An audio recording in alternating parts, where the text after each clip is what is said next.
আলহামদুলিল্লাহ। ভাই, এই মুহূর্তে আমাদেরকে কে দেখতেছেন? আমাদের কথাগুলি কে শুনতেছেন? আমরা এই কথাগুলি বলবো কাকে রাজি করার জন্য, শুনবো কাকে খুশি করার জন্য? আল্লাহ তাআলা আমাদের উপর রাজি হয়ে যান, আল্লাহ তাআলা আমাদের উপর খুশি হয়ে যান। সম্মানিত হাজিরিন, মুরব্বিগণ হুকুম করেছেন আপনাদের সামনে সবক শোনানোর জন্য, এবং সবক শোনানোর বিষয় নির্ধারণ করে দিয়েছেন। সেটি হলো নবীদের মিশন ও আমাদের দায়িত্ব। তা আমি আমার সবক শোনানোর আগে আপনাদেরকে একটা জিজ্ঞাসা করতে চাই। বলুন তো, অমুসলিমদেরকে দাওয়াত দেওয়া কিওয়ালা কাজ? নবীওয়ালা কাজ। মাশাআল্লাহ, একটু জোরে বলবেন আবার। অমুসলিমদেরকে দাওয়াত দেওয়া কিওয়ালা কাজ? নবীওয়ালা কাজ। জাযাকুমুল্লাহ, অনেক ধন্যবাদ আপনাদেরকে উত্তর দেওয়ার জন্য। বাকি দুঃখিত, আমি আপনাদের সাথে শতভাগ একমত নই। অমুসলিমদেরকে দাওয়াত দেওয়া আম্বিয়াওয়ালা কাজ। প্রমাণ, আল উলামা ওয়ারাসাতুন নবী না ওয়ারাসাতুল আম্বিয়া? নবিয়নের বহুবচন হলো আম্বিয়া। আল উলামা ওয়ারাসাতুন নবী বলা হয় নাই, কি বলা হয়েছে? ওয়ারাসাতুল। তো নবিয়নের বহুবচন আম্বিয়া। যদি বলা হতো আল উলামা ওয়ারাসাতুন নবী, তাহলে বলা যেতে পারত যে এটা নাবিওয়ালা কাজ। কিন্তু আমরা নাবির ওয়ারিস না, এক নবীর ওয়ারিস না, আমরা সব নবীর ওয়ারিস। তো সব নবীর যেই কাজ আমাদের। এখন প্রশ্ন হলো, সব নবীর কাজটা কি ছিল? আল উলামা ওয়ারাসাতুল আম্বিয়া, আমরা এক নবীর ওয়ারিস না, সব নবীর ওয়ারিস। নূহ আলাইহিস সালাতু ওয়াস সালাম একজন নবী গিয়েছেন, সেই নবীর ওয়ারিস কি ওয়ারিস না?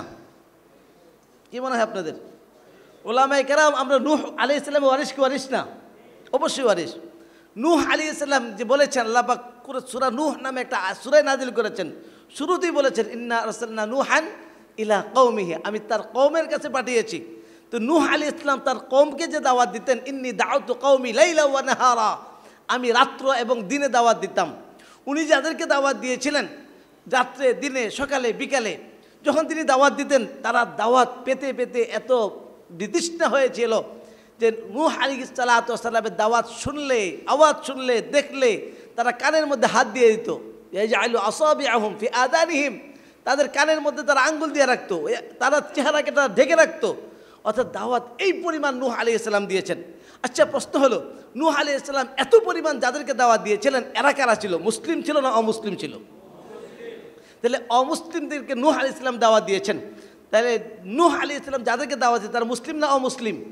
আর আমরা নূহ আলাইহিস সালামের ওয়ারিস কি ওয়ারিস না? 2 নম্বর, হযরত ইব্রাহিম আলাইহিস সালাতু ওয়াস সালাম, উনি ওনার বাবাকে দাওয়াত দিয়েছিলেন, ওনার কওমকে দাওয়াত দিয়েছেন। কুরআন বলেছেন, তো ওনার বাবা মূর্তি বানাতেন, উনি মুসলমান ছিলেন। ওনার কওম মূর্তির পূজা করতেন, তারা মুসলমান ছিলেন। তো ইব্রাহিম আলাইহিস সালাতু ওয়াস সালাম যাদেরকে দাওয়াত দিয়েছিলেন, তারা মুসলিম ছিল না অমুসলিম ছিল? হযরত মুসা আলাইহিস সালাতু ওয়াস সালাম ফেরাউনকে দাওয়াত দিয়েছেন। ফেরাউনকে দাওয়াত দেওয়ার সময় ফেরাউন মুসলমান ছিল। তাহলে মুসা আলাইহিস সালাম কাদেরকে দাওয়াত দিয়েছেন? মুসলিম না অমুসলিম? তো অমুসলিমদেরকে দাওয়াত দেওয়া কিওয়ালা কাজ? আম্বিয়াওয়ালা কাজ। কিওয়ালা কাজ? আমার আজকের বিষয় হলো নবীদের মিশন। তো সব নবীদের মিশন কি ছিল? নূহ আলাইহিস সালামের মিশন ছিল অমুসলিমদেরকে দাওয়াত। মুসা আলাইহিস সালামের মিশন ছিল অমুসলিমদেরকে দাওয়াত। ইব্রাহিম আলাইহিস সালামের মিশন ছিল অমুসলিমদেরকে দাওয়াত। শুধু মিশনই নয়, মিশন বাস্তবায়নের প্রক্রিয়া পদ্ধতি আল্লাহ সুবহানাহু ওয়া তাআলা শিখিয়েছেন। আমরা যদি মুসা আলাইহিস সালাতু সূরা তাহা এবং অন্যান্য সূরাগুলি পড়ি, দেখব যে অধিকাংশ জায়গায় মুসা আলাইহিস সালামের কথা আছে। মুসা আলাইহিস সালামকে যখন কাফের অমুসলিম ফেরাউনের কাছে আল্লাহ পাক পাঠান, অনেক প্রশ্ন করেছেন। মুসা আলাইহিস সালামকে বললেন ইযহাবা ইলা ফিরআউনা। প্রথমত উনি একা বলছেন ইযহাব ইলা ফিরআউনা, পরে আবার বলছেন, উনি আবার বললেন যে আল্লাহ, আমি তো একা পারছি না, আপনি আমার ভাইকে ওয়াজিরা, আমার ভাইকে আমার বানিয়ে দিন, সহযোগী বানিয়ে দিন। আল্লাহ তাকেও তাও বানিয়ে দিলেন। এবার বললেন ইযহাবা ইলা ফিরআউনা, দুইজনে ফেরাউনের কাছে যাও। মুসা আলাইহিস সালাম অনেকগুলি নিজের দুর্বলতা পেশ করলেন যে আল্লাহ, আমি তো হলাম মার্ডার কেসের আসামি। কিসের আসামি? উনি মার্ডার কেসের আসামি, চলে আসছেন। এখন ওনাকে পাঠাচ্ছেন ওই যার বিরুদ্ধে ফাঁসির রায় হয়ে গিয়েছে, উনার কাছে পাঠিয়েছেন। আবার বলছে যাও, ওনার কাছে গিয়ে দাওয়াত দিতে। তো উনি বলছে আল্লাহ ইয়াদিকু সাদরি, আমার অন্তর তো সংকুচিত হয়ে আসছে। আল্লাহ লা ইয়ানতিকু লিসানি, আমার জবান তো চলে না। আল্লাহ, আমি ভয় পাচ্ছি। আল্লাহ সুবহানাহু ওয়া তাআলা দাঈ মুসা আলাইহিস সালাতু ওয়াস সালামকে দাওয়াতের কৌশল শেখাচ্ছেন এবং পদ্ধতি হেদায়েতের কথা বলছেন যে মুসা তুমি ভয় পাবা না, লা তাখাফা, তোমরা ভয় পাবা না, ইযহাবা, তোমরা যাও দাওয়াত দেওয়ার জন্য, কাফেরদের কাছে যাও, ফেরাউনের কাছে যাও, দাওয়াত দেওয়ার জন্য যাও, ভয় পাবা না, লা তাখাফা, তোমরা ভয় পাবা না, মনে রাখবা ইন্নানি মাআকুমা, আমি তোমাদের সাথে আছি, আসমাউ ওয়া আরা, আমি তোমাদেরকে দেখছি, তোমাদের কথা শুনছি। এই জন্য যারা দায়ী, আমরা ওই নবীর ওয়ারিস, নূহ আলাইহিস সালামের ওয়ারিস, মুসা আলাইহিস সালামের ওয়ারিস। মুসা আলাইহিস সালাম যেমন নাকি ফেরাউনের মতো কাফের অমুসলিমকে দাওয়াত দিয়েছেন, আমাকে আপনাকে আমার দেশের অমুসলিম ভাইদেরকে দাওয়াত দিতে হবে। দাওয়াত দেওয়ার সময় মুসা আলাইহিস সালামকে আল্লাহ পাক যেই কথা স্মরণ করিয়েছেন, আমাদেরকেও তার কাছ থেকে ওই শিক্ষা নিতে হবে। আমরা যখন দাওয়াত দিতে যাব, দায়ীর কোনো ভয় নাই। দায়ীর কি নাই? দায়ীর বিরুদ্ধে যারা আসবে তাদের দুই অবস্থা, হয় হেদায়েত পাবে না ধ্বংস হয়ে যাবে। দায়ীর কিচ্ছুই হবে না, যদি কিছু হয় যার জন্য কাজ করছে তার কাছে পৌঁছে যাবে। বলেন দায়ীর কি নাই? সবাই বলি দায়ীর কি নাই? সবাই বলি দায়ীর কি নাই? দায়ীর কি নাই?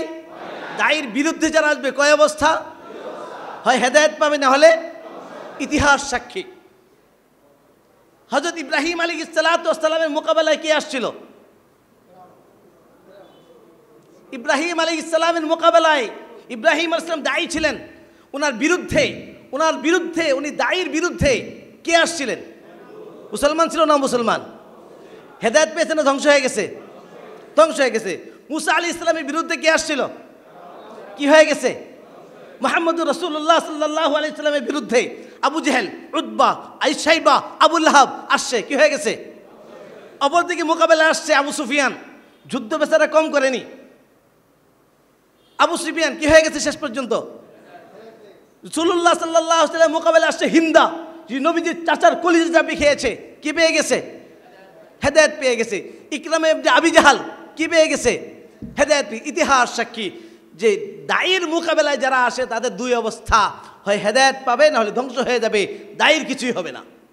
দায়ীর যদি কিছু হয়ও, যার জন্য কাজ করছে, যাকে পাওয়ার জন্য কাজ করছে তার কাছে পৌঁছে যাবে।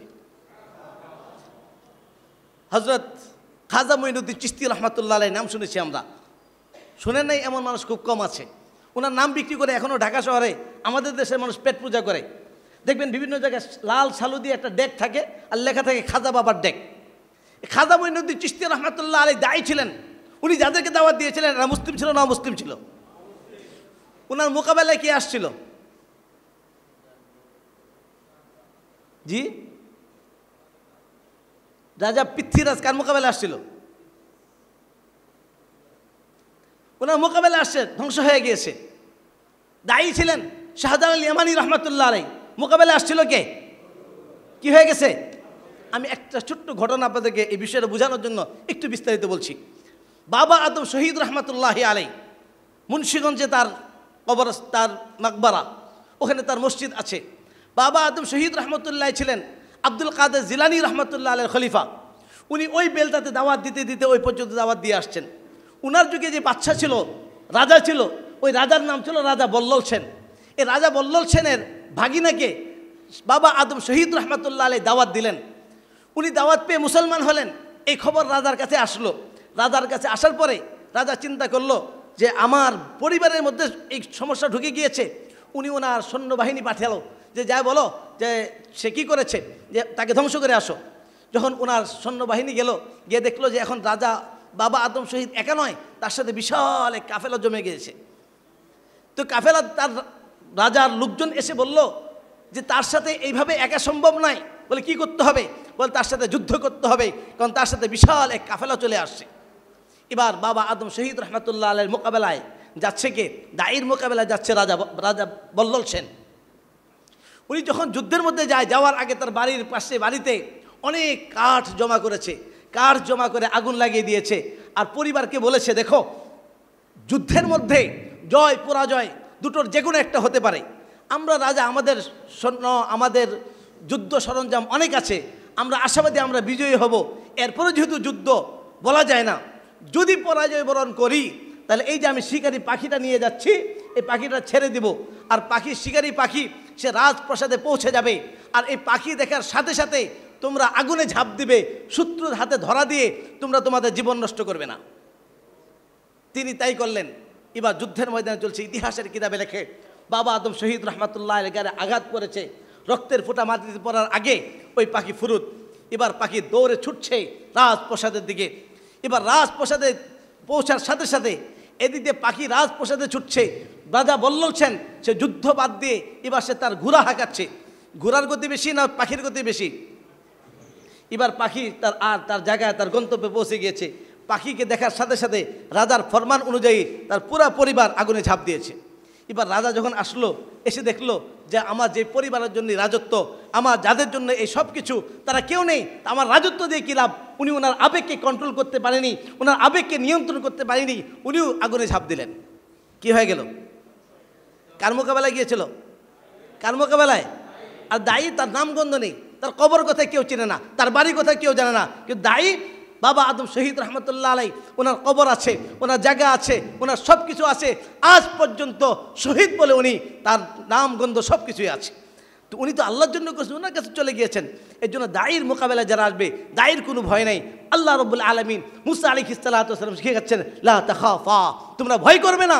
মনে রাখবে, ইন্নানি মাআকুমা, আমি তোমাদের সাথে আছি, আসমাউ ওয়া আরা, আমি তোমাদের কথা শুনছি, আমি তোমাদেরকে দেখছি। এই জন্য যারা দায়ী হব আমরা, এই সবক আমাদের প্রত্যেকের অন্তরে রাখতে হবে যে আমি যেহেতু ওই মুসা আলাইহিস সালাম যে আল্লাহর দিকে দাওয়াত দিচ্ছিলেন, আমরা ওই একই আল্লাহর দিকে দাওয়াত দিচ্ছি। মুসা আলাইহিস সালাম যে কাফের দিকে দাওয়াত দিচ্ছেন, যারা আল্লাহকে অস্বীকার করতো, আল্লাহকে অমান্য করত, এরকম অমান্যকারীদের কাছে আমরা দাওয়াত দিচ্ছি। অতএব মুসা আলাইহিস সালামের জন্য যে ফরমান, যে উপদেশ, আমাদের জন্য একই উপদেশ, আমাদের কোনো ভয় নেই। আর আমাদের এই কথা মনে রাখতে হবে, ওয়ালা তানিয়া ফি যিকরি, যে আল্লাহর জিকির থেকে গাফিল হওয়া যাবে না, যে আল্লাহ আমাকে দেখছেন।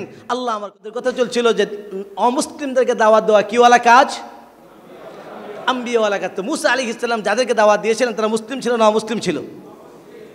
রাসূলুল্লাহ সাল্লাল্লাহু আলাইহি ওয়াসাল্লাম, লাকাদ কানা লাকুম ফি রাসূলিল্লাহি উসওয়াতুন হাসানাহ, রাসূল সাল্লাল্লাহু আলাইহি ওয়াসাল্লাম আমাদের আদর্শ। তো নবীজি যাদেরকে দাওয়াত দিতেন তারা মুসলিম ছিল না অমুসলিম ছিল? আবু জেহেল মুসলমান ছিল মনে হয়, নেত্রকোনা মানুষ কি বলে? না হলে তো না বলবেন কমপক্ষে। আমি তো সবক শোনাচ্ছি, মুরব্বীরা উস্তাদরা সবক শুনবেন, আপনাদের সাথে তাকরার করছি। বলেন, আবু জাহেল মুসলমান ছিল? সাইবা মুসলমান ছিল? উতবা মুসলমান ছিল? নবী সাল্লাল্লাহু আলাইহি ওয়াসাল্লাম যাদেরকে দাওয়াত দিচ্ছিলেন মুসলমান ছিল? আবু বকর মুসলমান ছিল ইসলাম কবুল করার আগে? এখনও রাদিয়াল্লাহু তাআলা হন নাই, এখনও ঈমান আনেন নাই, এখনও মুসলমান হন নাই। যখন শুধু আবু বকর ছিলেন তখন নবীজির দাওয়াত পেয়েছেন, দাওয়াত পেয়েই তো মুসলমান হলেন। ওমরে ফারুক এখনও ফারুক হন নাই, শুধু ওমর ইবনে খাত্তাব তরবারি নিয়ে আসছে নবীজিকে হত্যা করার জন্য, তখন মুসলমান ছিলেন? তো নবীজির দাওয়াত পেয়ে মুসলমান হলেন। উসমান রাদিয়াল্লাহু তাআলা আনহু ঈমান আনার আগে মুসলমান ছিলেন? তো সকল সাহাবায়ে কেরাম নবীজি যাদেরকে দাওয়াত দিয়েছিলেন তারা মুসলিম ছিল না অমুসলিম ছিল? তাহলে নবীদের কাজ ছিল দাওয়াত। কাদেরকে দাওয়াত? আল্লাহ সুবহানাহু ওয়া তাআলা এবার নবীকে বলছেন, কুল, হে নবী সাল্লাল্লাহু আলাইহি ওয়াসাল্লাম আপনি বলুন, হাদিহি সাবিলি, এইটা আমার পথ। কোনটা আমার পথ? আদউ ইলাল্লাহ, আদউ ইলাল্লাহ। আমি যে উলামায়ে কেরাম আছি, আদউ কোন সিগা? ওয়াহিদ বলতে বাহাস ফেলে মুদারে, মুদারে কিসের অর্থ? দুইটা অর্থ দেয়, বর্তমান এবং ভবিষ্যৎ। আদউ, আমি, হে নবী আপনি সকল মানুষকে বলুন, হাদিহি সাবিলি, এইটা আমার পথ। কোনটা আমার পথ? আদউ ইলাল্লাহ, আমি যে রানিং দাওয়াত দিচ্ছি, ভবিষ্যতে দাওয়াত দিব, হাদিহি সাবিলি। নবীর যুগে নবী কাদেরকে দাওয়াত দিচ্ছিলেন? জি, তা আল্লাহ বলছে, হে নবী আপনি বলুন এইটা আমার পথ। কোনটা? আমি যে রানিং দাওয়াত দিচ্ছি, ভবিষ্যতে দাওয়াত দিব, হাদিহি সাবিলি আদউ ইলাল্লাহি আলা বাসীরাতিন। আর আমি যে কাফের মুশরিক অমুসলিমকে দাওয়াত দিচ্ছি, না বুঝে নয়, বুঝে শুনে দাওয়াত দিচ্ছি। আনা, এই দাওয়াত দেওয়াটা আমার কাজ। ওয়া, এবং মান, যে ইত্তেবা, অনুসরণ করে, নি, আমার, এই দাওয়াতি কাজ আমার কাজ, যে বা যারা আমার অনুসরণ করে তাদেরও কাজ। সম্মানিত হাজিরিন, এটা আমাদের কাজ ছিল যে আমরা নবীর অনুসারী। এখন প্রশ্ন হলো, আমরা নবীজির অনুসারী হয়ে আমরা কি আমাদের আশপাশের অমুসলিমদেরকে দাওয়াত দিচ্ছি? আজকে সারা পৃথিবীতে মুসলমানদের অবস্থা ভালো না খারাপ? একটু কথা বলতে হবে। মুসলমানদের অবস্থা ভালো না খারাপ? মুসলমানরা সম্মানের অবস্থায় আছে না অসম্মানের অবস্থায়? এই অসম্মানটা নিয়ামত না আযাব?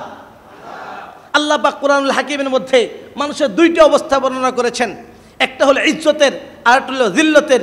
ইজ্জত সম্পর্কে আল্লাহ পাক বলেন, ওয়ালিল্লাহিল ইজ্জাতু ওয়ালি রাসূলিহি ওয়ালিল মুমিনিন, ইজ্জত সম্মান হলো আল্লাহ পাকের জন্য এবং তার রাসূলের জন্য এবং মুমিনদের জন্য। কোরআনের ফরমান অনুযায়ী আমাদের মুসলমানরা কোন অবস্থায় থাকার কথা ছিল? জি, আসি কোন অবস্থায়? কেন জিল্লতের অবস্থায় আছে? জিল্লতটা নিয়ামত না আযাব? এই সম্পর্কে পূর্ববর্তী উম্মতদের সম্পর্কে বলা হয় দুরিবাত আলাইহিমুয যিল্লাতু ওয়াল মাসকানা, আযাব হিসেবে বলা হচ্ছে দুরিবাত আলাইহিমুয যিল্লাতু ওয়াল মাসকানা। তো পূর্ববর্তী উম্মতদেরকে যেই কারণে এই আযাব, লাঞ্ছনার আযাব দেওয়া হয়েছিল, ওই কারণগুলি যদি আমাদের মধ্যে পাওয়া যায়, আমাদেরকেও লাঞ্ছনার আযাব দেওয়া হবে। এবার দেখব যে পূর্ববর্তী উম্মতদেরকে কেন শাস্তি দেওয়া হয়েছিল। যদি আমরা কোরআনকে জিজ্ঞাসা করি, তাহলে কোরআন বলে যে পূর্ববর্তী ব্যক্তিদেরকে 3 কারণে শাস্তি দেওয়া হয়েছিল। কয় কারণে? 1 নম্বর কারণ হলো নাহি আনিল মুনকার না করা, অন্যায় কাজ হতে দেখেও বাধা না দেওয়া। কানু লা ইয়াতানাহাউনা আন মুনকার, তারা নাহি আনিল মুনকার করেনি। 2 নম্বর কারণ, এবার বলুন সবচেয়ে বড় মুনকার হলো শিরক। ইন্না শিরকা লা যুলমুন আযীম, সবচেয়ে বড় অপরাধ হলো শিরক। আমাদের আশপাশে কত মানুষ শিরিক করছে, কয়দিন আমরা তাদের কাছে মহাব্বতের সাথে, ভালোবাসার সাথে তাদেরকে গিয়ে বলেছি, ভাই এই পথটা সঠিক পথ নয়, এটা ভুল পথ, খারাপ পথ, জাহান্নামের পথ বলেছি, আমরা বাধা দিয়েছি। এটা ছাড়াও কত মুনকার আমার সামনে হয়, কয়টা বাধা দিয়েছি। তা আল্লাহ বলেন কানু লা ইয়াতানাহাউনা আন মুনকার, তারা নাহি আনিল মুনকার করেনি, এই জন্য তাদের উপরে শাস্তি আসছে। 2 নম্বর কারণ ছিল তারা সত্যকে গোপন করত। আল্লাহ পাক বলেন ইন্নাল্লাযীনা ইয়াকতুমুনা মা আনজালনা মিনাল বাইয়িনাত, যে তারা সত্যকে গোপন করত। এবার বলুন আমরা সত্য গোপন করছি কিনা? মুহাম্মদ সাল্লাল্লাহু আলাইহি ওয়াসাল্লাম কাদের নবী? আমাদের আশপাশের অমুসলিমদের কাছে এই পয়গাম পৌঁছেছি, তাদেরকে গিয়ে বলেছি, হে ভাই মুহাম্মদ সাল্লাল্লাহু আলাইহি ওয়াসাল্লাম আপনার নবী। তা তাদের সামনে এই কথাটা সত্য প্রকাশ করলাম না গোপন করলাম? গোপন করেছি। ইসলাম কাদের ধর্ম? আমরা হিন্দুদেরকে, খ্রিস্টানদেরকে গিয়ে বলেছি ইসলাম আপনার ধর্ম, কোরআন আপনার, আল্লাহ আপনার, নবী আপনার। তাদের সামনে সত্য কথা প্রকাশ করি নাই, গোপন রেখেছি। ঠিক পূর্ববর্তী উম্মতদেরকে যেই কারণে শাস্তি দেওয়া হয়েছিল, তার 2 নম্বর কারণ ছিল ইন্নাল্লাযীনা ইয়াকতুমুনা মা আনজালনা মিনাল বাইয়িনাত, যে তারা সত্যকে গোপন করত। আল্লাহ পাক যা অবতীর্ণ করেছেন তা তারা গোপন করত। 3 নম্বর কারণ ছিল আল্লাহ পাকের বিধিবিধান থেকে গাফেল হওয়া। আজকে আমরা মুসলমানরা আল্লাহ পাকের হুকুম থেকে গাফেল, নামাজ থেকে গাফেল, রোজা থেকে গাফেল, হজ থেকে গাফেল। তো 3 কারণ আমাদের মধ্যে পাওয়া যাচ্ছে কি যাচ্ছে না? বলুন তো কয় কারণে শাস্তি? সবাই কয় কারণে? 1 নম্বর নাহি আনিল মুনকার না করা, অন্যায় কাজ হতে দেখে বাধা। 2 নম্বর কারণ সত্যকে গোপন করা। 3 নম্বর আল্লাহ পাকের বিধিবিধান থেকে গাফিল হওয়া। এই 3 কারণ আমাদের মধ্যে পাওয়া যাচ্ছে কি যাচ্ছে না? আযাব কয় প্রকার? আল্লাহ পাক বলেন আযাব 3 প্রকার। কুল হুয়াল কাদিরু আলা আন ইয়াবআসা আলাইকুম আযাবাম মিন ফাওকিকুম আও মিন তাহতি আরজুলিকুম আও ইয়ালবিসাকুম শিয়আন ওয়া ইউযীকা বা'দুকুম বা'সা বা'দ। যে আল্লাহ বলেন আযাব 3 প্রকার, তোমাদের আসমানি আযাব, মিন ফাওকিকুম আমাদের মাথার উপরে কি আছে? বলে আসমানি আযাব, জমিনি আযাব, আর পরস্পর ঝগড়ার আযাব। আযাব কয় প্রকার? কি কি? আসমানি, জমিনি, পরস্পর ঝগড়া। বলুন আযাব কয় প্রকার? কি কি? এবার আমাদের মধ্যে কয়টা আছে? জি না, একটা আছে, 2টা নাই। বলেন কয়টা আছে, কয়টা নাই? কেন আছে কেন নাই? নবীজির দোয়া, মসজিদে ইজাবা, মদিনাতুল মুনাওয়ারায় জান্নাতুল বাকির পরে একটা মসজিদ আছে, এই মসজিদটার নাম হলো মসজিদে ইজাবা। এখানে নবীজি দোয়া করেছেন সাআলতু রাব্বি সালাসান ফাআতানি ইসনাতাইন ওয়া মানাআনি ওয়াহিদা। আমি আল্লাহর কাছে 3টি দোয়া করেছি, ফাআতানি ইসনাতাইন আমার 2টি দোয়া কবুল করা হয়েছে, ওয়া মানাআনি ওয়াহিদা 1টি দোয়া কবুল করা হয় নাই। সাআলতু রাব্বি আল্লা ইহলিকা উম্মতি বিল গরক, আমি আল্লাহর কাছে দোয়া করেছি আল্লাহ আমার উম্মতকে জমিনি বালা দিয়ে ধ্বংস করিয়েন না। ফাআতানিহা আমার এই দোয়া কবুল করা হয়েছে। আমি আল্লাহর কাছে দোয়া করেছি আল্লাহ আমার উম্মতকে দুর্ভিক্ষ দিয়ে, আসমানি বালা দিয়ে ধ্বংস করিয়েন না। ফাআতানিহা আমার এই দোয়া কবুল করা হয়েছে। আমি আল্লাহর কাছে দোয়া করেছি আল্লাহ আমার উম্মতকে নিজেদের মধ্যে ঝগড়া, ইখতিলাফ, মারামারি, পরস্পর কাটাকাটি দিয়ে আমাদের উম্মতকে এই আযাব দিয়েন না। ফামানাআনিহা আমার এই দোয়া কবুল করা হয় নাই। পূর্ববর্তী উম্মতকে এই 3 আযাবের কোনো এক আযাব দিয়ে পুরো জাতিকে ধ্বংস করা হতো। 2 আযাব এখন আংশিকভাবে আসমানি আযাব কথাও হলেও ওটা আংশিকভাবে হয়, পুরো জাতি ধ্বংস হয় না। জমিনে আযাব কথাও হলেও আংশিক হলেও কিছু মানুষ ক্ষতিগ্রস্ত হলেও পুরো জাতি ক্ষতিগ্রস্ত হয় না। কিন্তু 3 নম্বর আযাব যেটা, নিজেদের মধ্যে ঝগড়া ইখতিলাফ মারামারি আছে না নাই? এই আছে যে আছে, এটা কারণটা কি? সৈয়দ আবুল হাসান আলী আন-নাদবী রাহিমাহুল্লাহ উনি একবার আমেরিকায় গেলেন। যে আমেরিকার লোকজন ওনাকে বললেন, অনেক উলামায়ে কেরাম, যে হুজুর আমরা তো কেউ পাকিস্তান থেকে, কেউ ভারত থেকে, কেউ বাংলাদেশ থেকে এসছি, আমরা সবাই দিনের কাজ করি, কিন্তু আমাদের নিজেদের মধ্যে মিল নেই, নিজেদের মধ্যে ঝগড়া ইখতিলাফ মারামারি।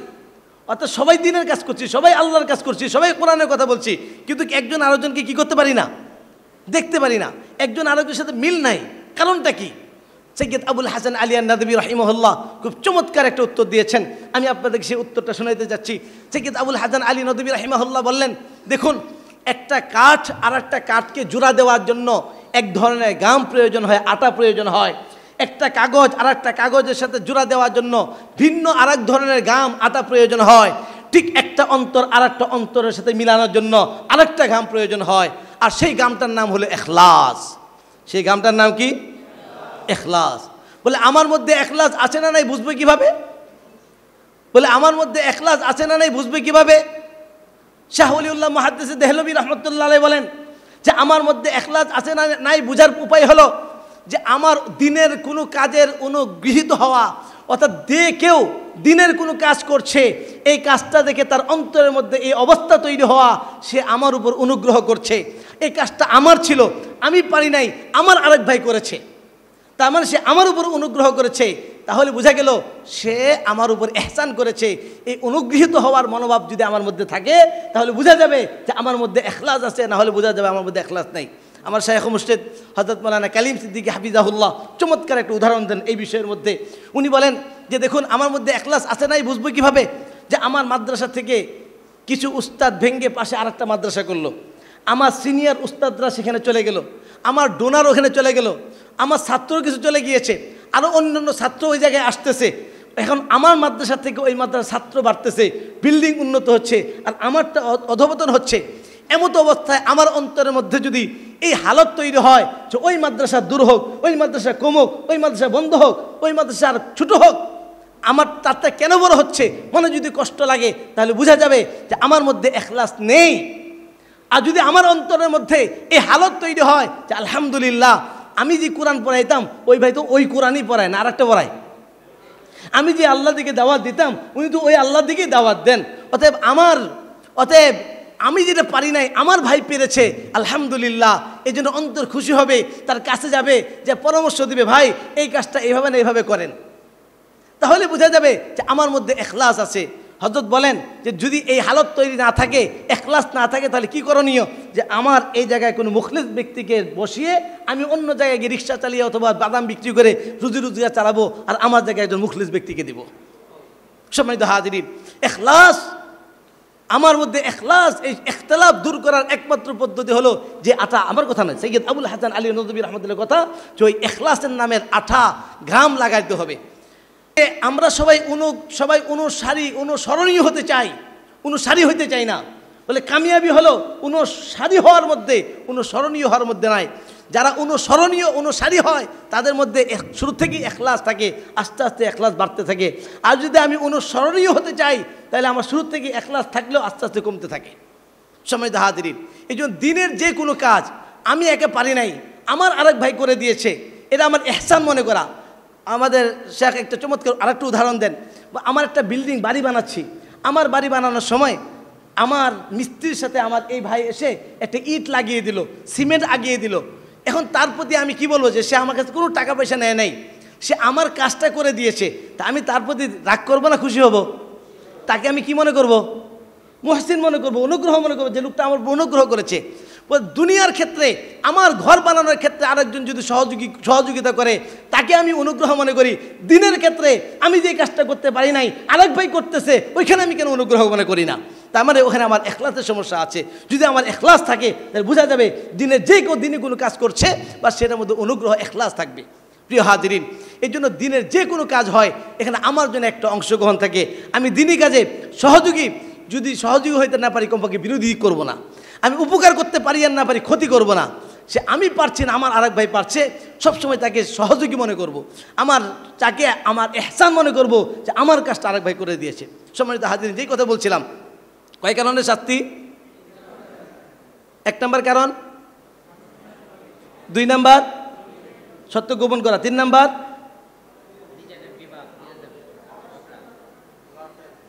তাহলে আযাব কয় প্রকার? 3 নম্বর হলো গাফলত, নিজের মুসলমানরা তার আমলে মানে গাফিল হওয়া, ফালাম্মা নাসু মা যুক্কিরু বিহি। তা আযাব কয় প্রকার? কি কি? কয়টা আছে কয়টা নাই? একটা আছে। কেন আছে কেন নাই? নবীজির দোয়া। কেন আছে কেন নাই? ওই ইখতিলাফ কেন আছে এটা কারণ বলতে গিয়ে একটা ঘটনা বললাম। এবার এই আযাব যে আছে, এই যে আযাব, যে নিজেদের মধ্যে ঝগড়া, এই আযাব থেকে বাঁচার উপায় কি? বাঁচার উপায় 3টি। বাঁচার উপায় কয়টি? আযাব 3 প্রকার। আর এই আযাব থেকে বাঁচার উপায় 3টি। আল্লাহ পাক বলেন, ইল্লাল্লাযীনা তাবু ওয়া আসলাহু ওয়া বায়্যানু, তওবা করবে এবং সংশোধন হয়ে যাবে। ও বায়্যানু, সত্য জিনিস যেটা গোপন করছে সেটা অমুসলিমদের সামনে, অন্যের সামনে প্রকাশ করবে। যেমন আমরা কোরআনকে অমুসলিমদের সামনে গোপন করছি, নবীকে অমুসলিমদের সামনে গোপন করছি, ইসলামকে অমুসলিমদের সামনে গোপন করছি, অতএব এটা আমরা তাদের সামনে প্রকাশ করব। পারবো তো ইনশাআল্লাহ? সম্মানিত হাজিরিন, এই জন্য আমাদের অন্তরকে প্রশস্ত করতে হবে। সমস্ত আম্বিয়া আলাইহিস সালাম মিশন ছিল দাওয়াত, যেহেতু আমাদের বিষয় হলো মিশন ছিল দাওয়াত। এখন আমাদের দায়িত্ব কি? নবীদের যেই দায়িত্ব আমারও যেই দায়িত্ব। বাপের ওয়ারিস আমি, আল উলামা ওয়ারাসাতুন নবিয়্যিন ওয়ারাসাতুল আম্বিয়া। সব নবীর মিশন ছিল দাওয়াত, আর আমরা তার ওয়ারিস, আমাদেরও মিশন হলো দাওয়াত। বাপের সম্পদ, বাপের ব্যবসা, সন্তান ওয়ারিস হয়, তখন এই সন্তানের মিশন কি থাকে? বাপের যে মিশন ছিল ব্যবসা বাড়ানো, সন্তানের মিশন কি থাকে? ব্যবসা বাড়ানো। ঠিক আমার বাবার আমি যাদের ওয়ারিস তাদের মিশন ছিল দাওয়াত, তো আমাদেরও দায়িত্ব আর কর্তব্য হলো দাওয়াত। এই জন্য প্রিয় ভাই, দোস্ত বুজুর্গ, আমরা আমাদের পাশের অমুসলিম ভাইদেরকে, এটা আমার ইমানি দায়িত্ব আমাদের দাওয়াত দেওয়া।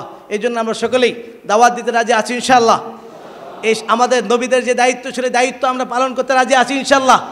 আর নবী আসবে না, রসুল আসবে না, নবীর এই দায়িত্ব আমাদের উপরে। এই জন্য এই দায়িত্ব আদায় করতে কে কে রাজি আছে ইনশাআল্লাহ? আল্লাহ আমাদের তৌফিক দান করুন। এই দায়িত্ব আদায় না করলে সমস্যা কি, ক্ষতি কি? আল্লাহ পাক বলেন, ফালানাসআলান্নাল্লাযীনা উরসিলা ইলাইহিম ওয়ালানাসআলান্নাল মুরসালিন। এই দায়িত্ব আমাদেরকে যে দেওয়া হয়েছে, দাওয়াতের দায়িত্ব, বিদায় হজের মধ্যে নবী আলাইহিস সালাতু ওয়াস সালাম দায়িত্ব ট্রান্সফার করেছেন। ফালিয়ুবাল্লিগুশ শাহিদুল গায়ব, নবীর আসার আগে অন্যান্য নবীদের উপরে নবীর দায়িত্ব ছিল দাওয়াত দেওয়া, আর উম্মতের উপর মুস্তাহাব ছিল। কিন্তু নবী শেষ, নবী আসবেন না, এই নবীর নবুয়তের দায়িত্ব, এই কাজের দায়িত্ব আমাদের ঘাড়ে দিয়ে আমাদেরকে সম্মানিত করেছেন।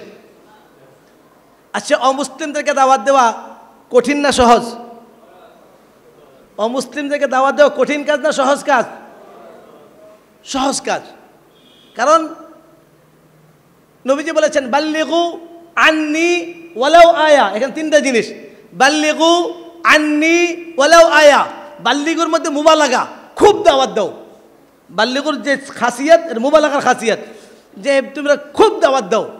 আন্নি তাশাররুফ, মর্যাদা, যে নবীর সাথে নিসবত হওয়ার কারণে তোমার মর্যাদা বেড়ে যাবে। আন্নি ওয়ালাউ আয়া, বলছে একটা অক্ষর, একটা আয়াত হলো বলে দাও, সহজ। তাসাহুল, ওখানে মুবালাগা, তাশাররুফ আর তাসাহুল, অর্থাৎ সহজ করে দেওয়া। এই যে দাওয়াত খুব সহজ। অর্থাৎ দাওয়াত সহজ কিভাবে? আমি যা জানি এটা আরেকজনকে বলবো, এটাই তো দাওয়াত। এখন উনি মানুষ না মানুষ ওনার ব্যাপার। দায়িত্ব দেওয়া হলো আমাদের। এই দাওয়াতের দায়িত্ব হলো এই অমুসলিমদের দাওয়াত দেওয়া আমাদের প্রত্যেকের দায়িত্ব। আদায় না করলে আল্লাহর কাছে জিজ্ঞাসিত হব। আল্লাহ পাক বললেন, ফালানাসআলান্নাল্লাযীনা উরসিলা ইলাইহিম ওয়ালানাসআলান্নাল মুরসালিন। রসুল এবং মুরসাল যাদেরকে পাঠানো হয়েছে, যাদের কাছে পাঠানো হয়েছে, উভয়কে আমি জিজ্ঞাসা করবই। 2 তাকিদ, লামে তাকিদ, নুনে তাকিদ, সাকিলা। আল্লাহ পাক ভারী 2 তাকিদ দিয়ে বলছেন, অবশ্যই অবশ্যই আমি রাসূল এবং মুরসাল যাদেরকে পাঠিয়েছি, যাদের কাছে পাঠিয়েছি, উভয়কে আমি জিজ্ঞাসা করবই। আল্লাহ সুবহানাহু তাবারাক তাআলা আমাদেরকে কাল কিয়ামত দিবসে জিজ্ঞাসা করবেন, তোমরা তোমাদের প্রতিবেশী অমুসলিমদের কাছে ইসলামের দাওয়াত দিয়েছিলে কি দাও নাই? অমুসলিমদেরকে আল্লাহ জিজ্ঞাসা করবেন, এই মুসলমানরা তোমাদেরকে দাওয়াত দিয়েছিল কি দেয়নি? ভাই আমার, এই হিন্দু ভাইরা, খ্রিস্টান ভাইরা, এরা জানে না, বুঝে না, না বুঝে না জেনে চিরকাল জাহান্নামে চলে যাচ্ছে। আমি কেমন আমার মানবতা যে আমার এক ভাই চিরকাল জাহান্নামে চলে গেছে, একটা বার আমরা ফিকির করলাম না। এটা গুরুত্বের ক্ষেত্রে আমরা কোন পর্যায়ে রাখি? মিষ্টি খাওয়া সুন্নতে যে গুরুত্ব আমরা দেই, হাদিয়া দেওয়া নেওয়া যে সুন্নতে যে গুরুত্ব দেই, এর সমপরিমাণ গুরুত্ব কি অমুসলিমদের দাওয়াতের ক্ষেত্রে দেই? আচ্ছা, আপনাদের ইমাম সাহেব যদি এক সপ্তাহ টুপি পাঞ্জাবি ছাড়া ইমামতি করে, ইমামতি থাকবে? অপরাধ কি? জি, সুন্নত তরক করা। তো সুন্নত তরক করার কারণে ইমাম সাহেবের ইমামতি শেষ। আর ইমাম সাহেব, খতিব সাহেব, কমিটি সাহেব, সব সাহেব মিলে আমরা যে একটা ফরজে কেফায়া অমুসলিমদেরকে দাওয়াত দেওয়ার হুকুম, ফরজে কেফায়া একটা ফরজ তরক করতেছি, সেই অনুভূতি কি আমাদের মধ্যে আছে? একটাবার কি অনুভূতি আসছে যে আমি একটা গুনাহগার? ফরজ তরক করা সবের কাজ না গুনার কাজ? তা আমি যে গুনাহ করছি এই অনুভূতি কি আমার মধ্যে আছে? সম্মানিত হাজিরিন, এটা আমাদের দায়িত্ব। যেহেতু আমাদের বিষয় ছিল নবীদের মিশন কি আর আমাদের দায়িত্ব কি।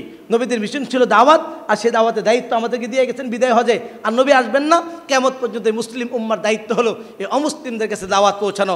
আর এই দাওয়াত যদি না পৌঁছাই আল্লাহর কাছে জিজ্ঞাসিত হব। আর দাওয়াত পৌঁছাইলে আমরা লাভ হবে। লাভ কি? নবী আলাইহিস সালাম বলেন, বুখারী শরীফের হাদিস, ইয়া আলী, হে আলী, তোমার মাধ্যমে যদি একজন ব্যক্তি হেদায়েত পেয়ে যায়, আল্লাহর রাস্তায় লাল উদ্যান করলে যে সব তার থেকে উত্তম সাবধান করা হবে। অন্য হাদিসে আছে যে তোমার মাধ্যমে যদি একজন ব্যক্তি হেদায়েত পেয়ে যায়, ওয়াজাবাত লাহুল জান্নাত, তার জন্য জান্নাত ওয়াজিব হয়ে যাবে। অন্য হাদিসে আছে যদি তোমার মাধ্যমে আদ-দাল্লু আলাল খাইরি কাফাইলিহি, তোমার দাওয়াতে যদি একজন ব্যক্তি মুসলমান হয়, সে যতদিন আমল করবে তার সব তুমি পাইতে থাকবে। এই জন্য কেউ যদি অলস হয়, অনেক আমল করতে ভালো লাগে না, অলসতা থাকে, তার জন্য কাজ হলো দাওয়াত। তার জন্য কাজ কি? অর্থাৎ সে দাওয়াত দিবে, সে যত আমল করবে সব আমল সে পাইতে থাকবে। আর যদি কেউ ভীতু হয়, মরতে চায় না, মরার ভয় থাকে, তার জন্য শাহাদাত। লা তাকুলু লিমান ইউকতাল ফি সাবিলিল্লাহি আমওয়াত, যে মরতে চায় না, মরাকে ভয় পায়। কারণ যে শহীদ হয় সে মরে না, সে হায়া বালু আল আহইয়া, সে জীবিত থাকে। প্রিয় ভাইয়েরা, এই জন্য আমাদের এই দায়িত্বটা আদায় করতে সকলে রাজি আছি ইনশাআল্লাহ? বলেন, নবীদের মিশন কি ছিল? সবাই বলি, নবীদের মিশন কি ছিল? কাদেরকে দাওয়াত?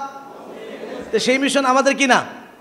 তা আমাদের দায়িত্ব কি? নবীদের যে কাজ দায়িত্ব ছিল সেটা আমাদের দায়িত্ব করতে রাজি আছে কি না? সর্বশেষ একটা প্রশ্ন উত্তর দিয়ে শেষ করছি। একটা প্রশ্ন যে হুজুর, আপনি যে অমুসলিমদেরকে দাওয়াত দিতে বললেন, আমরা তো মুসলমানই ঠিক নাই, আমরা তো মুসলমানই হিন্দু মার্কা মুসলমান, আমরা মুসলমানই তো খ্রিস্টান মার্কা মুসলমান, আমরা তো নিজেরাই ঠিক নাই। আমরা যদি ঠিক হয়ে যাই, আমাদের আখলাক চরিত্র যদি সুন্দর হয়ে যায়, তো আমাদের দেখা দেখি তো অমুসলিমরা মুসলমান হয়ে যাবে। এই জন্য আগে আমাদের ঠিক হইতে হবে, তারপরে অমুসলিমদেরকে দাওয়াত দিতে হবে। কি বলেন, ঠিক না বেঠিক? যদি বলেন ঠিক না বেঠিক? বেঠিক কথা। আপনাদের ঠিক বলছেন, এর সাথে একটা বে লাগাইতে হবে। বলে কেন? যদি আমরা এই কথা মনে করি আগে আমরা ঠিক হব তারপরে তাদেরকে দাওয়াত দিব, কিয়ামত চলে আসবে, আমার আপনার ঠিক হওয়া হবে না, আর অমুসলিমদেরকেও দাওয়াত দেওয়া হবে না। কেন? প্রত্যেক জুমায় আপনাদের খতিব সাহেব হুজুররা আপনাদেরকে হাদিস শোনান, খায়রুল কুরুনি করনি সুম্মাল্লাযীনা ইয়ালুনাহুম সুম্মাল্লাযীনা ইয়ালুনাহুম, সর্বোত্তম যুগ আমার যুগ, এরপরের যুগ, এরপরের যুগ। এবার ইতিহাস যদি আমরা দেখি, দিন দিন মুসলমানদের অবস্থা আগে থেকে ভালো হচ্ছে না খারাপ হচ্ছে? তা আমরা যদি এই কথা মনে করি আগে আমরা ঠিক হবো তারপর তাদেরকে দাওয়াত দিব, কিয়ামত চলে আসবে, আমার আপনার ঠিক হওয়া হবে না, আর তাদেরকেও দাওয়াত দেওয়া হবে না। তাহলে কি করতে হবে? বলে আমার আপনার ঠিক হওয়ার জন্য মেহনত চেষ্টা চালাইতে হবে, আমার আপনার ঠিক হওয়ার জন্য তাবলিগে যাইতে হবে, আমার আপনার ঠিক হওয়ার জন্য হক্কানি উলামায়ে কেরামের সহবতে যাইতে হবে, হক্কানি পীর মাশায়েখের সহবতে যাইতে হবে, দিনই হালকার সাথে জুড়ে থাকতে হবে, আর সাথে সাথে অমুসলিমদেরকে দাওয়াত দিতে হবে। বলে কোনটা দরকার? চোখ দরকার না কান দরকার? নাক দরকার না মুখ দরকার? ঠিক অমুসলিমদের দাওয়াতও দেওয়া দরকার, মুসলমানদের ইসলাহ করারও দরকার। প্রিয় ভাইরা, এই জন্য এই কাজটা আমরা সকলে করতে রাজি আছি ইনশাআল্লাহ। আল্লাহ রাব্বুল আলামিন আমাদেরকে এই কাজের সাথে লেগে থাকার তৌফিক দান করুন, এই কাজটাকে নিজের কাজ মনে করার তৌফিক দান করুন, এই কাজটাকে জীবনের মিশন বানিয়ে এই কাজ করার তৌফিক দান করুন। সকল নবীদের মিশন একটাই, সকল নবীদের মিশন ছিল আল্লাহ বলা বান্দাদেরকে আল্লাহর সাথে জুড়ায় দেওয়া, আল্লাহ দিন আল্লাহ জমিনে প্রতিষ্ঠা করা। আমাদেরও মিশন হবে আল্লাহর হুকুম, আল্লাহর দিন, আল্লাহর বান্দা যেন আল্লাহর সাথে জুড়ে যায়, আল্লাহ তার প্রত্যেক মানুষের কাছে যেন দাওয়াত পৌঁছে যায়। এই জন্য নবীদের মিশনের সাথে আমাদের মিশনকে মিল রাখি আমরা এই কাজটা করার চেষ্টা করব। সর্বশেষ আফটার স্কুল মাকতাবকে আমি এবং কর্তৃপক্ষকে তাদের কৃতজ্ঞতা স্বীকার করে এবং আপনাদের কৃতজ্ঞতা স্বীকার করে শেষ করছি যে আপনারা আমাদেরকে সুযোগ করে দিয়েছেন সবক শোনানোর জন্য, এবং আপনারা লম্বা সময় থেকে আমাদের সবক শুনছিলেন, এই জন্য আপনাদের কৃতজ্ঞতা স্বীকার করছি। সর্বশেষ আল্লাহ পাকের শুকরিয়া আদায় করে এবং সকলের কৃতজ্ঞতা স্বীকার করে আমার এই আলোচনা, আমার সবক শোনানো শেষ করছি। ওয়া আখিরি দাওয়ানা আলহামদুলিল্লাহি রাব্বিল আলামিন। আসসালামু আলাইকুম ওয়া রাহমাতুল্লাহি ওয়া বারাকাতুহু। সম্মানিত উপস্থিতি, আমরা দীর্ঘক্ষণ যাবৎ দাওয়ার উপর খুবই গুরুত্বপূর্ণ আলোচনা শুনছিলাম। আল্লাহ তাআলা যেন আমাদেরকে হজরতের আলোচনা থেকে পরিপূর্ণরূপে উপকৃত হওয়ার তৌফিক দান করেন। হজরতের কথা তো আমরা শুনলাম, হজরতের লিখিত বই বারান্দায় টেবিলে আছে, যাদের আমরা নিতে ইচ্ছুক নিতে পারবো। আর একটা বিষয় আপনাদের সাথে শেয়ার করি, এটা হলো যে আমাদের এখানে আরও দুজন আমন্ত্রিত উলামায়ে কেরাম ছিলেন, ওনাদের আসার কথা ছিল। মোহতারাম ওয়াসিক বিল্লাহ নোমানি হাফিজাহুল্লাহ এবং হজরত মাওলানা রফিকুল ইসলাম মাদানী সাহেব, ওনারা ওনাদের ব্যক্তিগত অজর থাকার কারণে আসতে পারেননি। আমাদের মোহতারাম ওয়াসিক বিল্লাহ নোমানি সাহেব, ওনার আহলিয়ার অপারেশন হয়েছে, আমাদের মুফতি আবদুল্লাহ মাসুম হাফিজাহুল্লাহ রক্তও দিয়ে এসেছেন, এজন্য তিনি আসতে পারেননি। আর রফিকুল ইসলাম মাদানী সাহেব আমাদের সাথে যেই ব্যাপারটা বলেছেন যে ওনাদের এলাকায় প্রচণ্ড ঝড় বৃষ্টি হচ্ছে এবং বজ্রপাত হচ্ছে, বিজলি চমকাচ্ছে, ওনার আম্মা নিষেধ করছেন ওনাকে আসার জন্যে, এই জন্য তিনি আসতে পারেননি আর কি। এটাই ছিল মানে আমাদের পক্ষ থেকে আপনাদের জানানোর বিষয়, যেটা যে উনি ওনার ব্যক্তিগত কারণে আসতে পারেননি। আমরা যথেষ্ট যোগাযোগ করেছি ওনার সাথে। আল্লাহ তাআলা যেন আমাদের সবাইকে বুঝার তৌফিক দান করেন।